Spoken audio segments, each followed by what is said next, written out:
In today's video, I'll teach you how to set up Wi-Fi hotspot on Android phone. So first of all, launch open settings on your device. You can see over here settings has been opened. Tap on this option network and internet that you can see on the screen.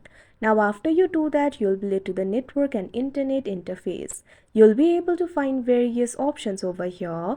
Right over here, you should be able to find this option for hotspot and tethering. What you have to do is tap on it. Now once you do that, you should be able to access various options related with hotspot and tethering over here.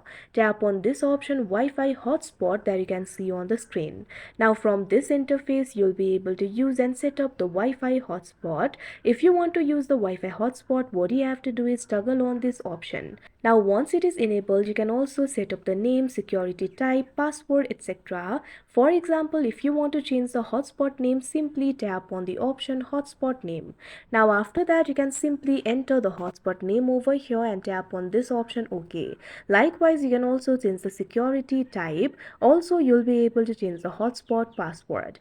Likewise, you should be able to find the options for privacy, max connections, allow list, etc. You can simply scroll down and access these options too. You can adjust these options according to your choice. So like this, you'll be able to set it up. So that is how you set up Wi-Fi hotspot on Android phone. I hope you found this video helpful. Thank you for watching.